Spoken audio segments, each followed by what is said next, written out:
Президент Садыр Жапаров Кыргызстандын Индиядагы элчиси Аскар Бейшимовду кабыл алды. Кыргыз Республикасынын президенти Садыр Жапаров жаңы дайындалган Кыргызстандын Индия Республикасындагы атайын жана ыйгарым укуктуу элчиси Аскар Бейшимовду кабыл алды. Мамлекет башчысы бир катар конкреттүү милдеттерди коюп, Кыргызстан менен Индиянын ортосунда жакшы саясий диалог түзүлгөнүн жана кызматташтыктын бардык багыттары боюнча жемиштүү кызматташууну өнүктүрүүгө мүмкүндүк берген терең өз ара түшүнүшү бар экенин белгиледи.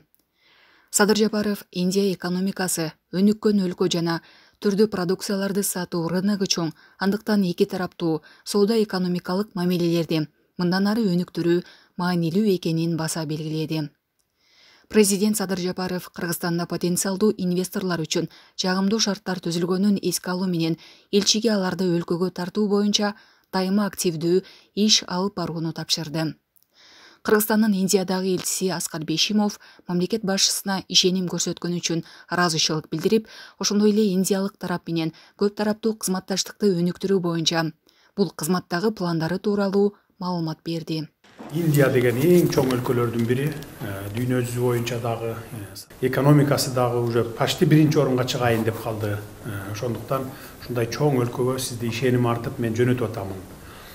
Анан кийин ишеничти актайт деп ишенемин. Тажрыйбаңыз бар, өзүңүздүн жетиштүү деп ойлоймун да. Ошон үчүн ушул чоң өлкөгө жиберип атабыз. Анан мен баягы элчи болдум, дипломат болдум деп эле илгерки баягы союз мезгилиндегидей устол кучактап алып эле анан бир айда бир 4-5 кагаз жөнөтүп коюп эле анан кийин отурбаш керек.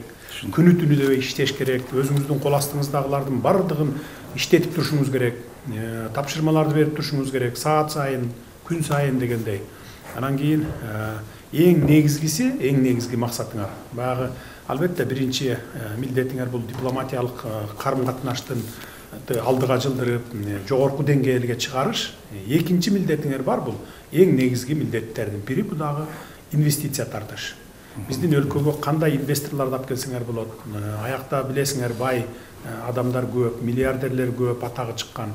Анан ошолордон алып келип биз менен эки өлкөнүн ортосунда кандай инвестиция салып бизге мисалы кайсы тармакта өйдө жогорку деңгээлге чыга турган мындай крупный инвестицияларды тартышыңар керек. Мына бизде ошол эң негизги инвесторлор кимдер бизде? Европа өлкөлөрүнөн келип атат азыр. Эң негизгиси мына Кытай, Индия, Россия. Бизде азыркы болуп аткан. Европа өлкөлөрүнөн да тартышыбыз керек. Ошондуктан биз көп жерлерге ушундай тапшырмалар менен жөнөтүп атабыз. Сизге да ушундай тапшырма берилет. Ошол тапшырманы так, убагында, анан тез аткарышыңар керек. Министрликтерди кыдырып жүрөм. Bizde bilim берүү, саламаттык сактоо, транспорт, алардын кандай Индияда көйгөйлөрү бар. Анан ошого жараша мен алардын кандай мага тапшырмалар болот же талаптар болот аларды жылдырганы. Ошону мен мына биз тышкы саясат бөлүмү менен сүйлөштүм. Тышкы иштер министри менен да жолугуп сүйлөштүм. Ошону мен кыска мөөнөттө, орто, анан узун мөөнөттө. Кыска мөөнөттө буюрса июль айында билесиз, ШОСтун саммити болот. Дейлиде. Азыр эми Индия ага төрагалык кылып атат. Ошондо сиздин иш сапарыңызды дагы караштырып, анан ошонун астында азыр 3,5 жылдан бери сүйлөшүү болуп атат $200 миллион боюнча. Алардан кредит жана 30 миллион грант. Ошону биз мына Мурат Абакирович менен бүгүн эртең да жыйын өткөзөбүз министрликтер. Неге дегенде бизде ар кандай министрликтер орысча айтканда узковедомство немеде ошону бир жыйынтыкка келтиребиз деген ойдобуз. Ошол анан эми баягы узак мөөнөттө сиз айтып аткан мен буюрса президент баягы Нарендра Модинин офиси менен жолугуп чоң сиз айткан ири компанияларды бул жакка тартканы. Неге дегенде бирден бир мен да бир Кореяда иштеп немени көрүп калдым Сагын Кожоевич. Чыныгы инвестиция кылам дегендер бир, анын жөнүндө калп эле сөз кылгандар да көп болот экен. Ошону бирден бир ошо мен элчи катары өзүм алар менен сүйлөшүп, бул жака алып келердин астын бир азмаз текшерип карап, чында. Текшерип эле карагыла, андайларды көрүп атабыз. Куру сөз менен айтып, мен миллиардтарды алып келет элем дегендер бар, алар куру сөздөр. Чыныгы инвесторлор менен жолугасыз. аларды уже бизге тоо кен тармагына тарткыла, гэстерди курганга, крупный гэстерди, ири гэстерди курганга, эң жок дегенде орточо гэс курганга дагы алып келсеңер болот. Эми майда гэсти го биз өзүбүз эле куруп атабыз өзгөчөбүз менен.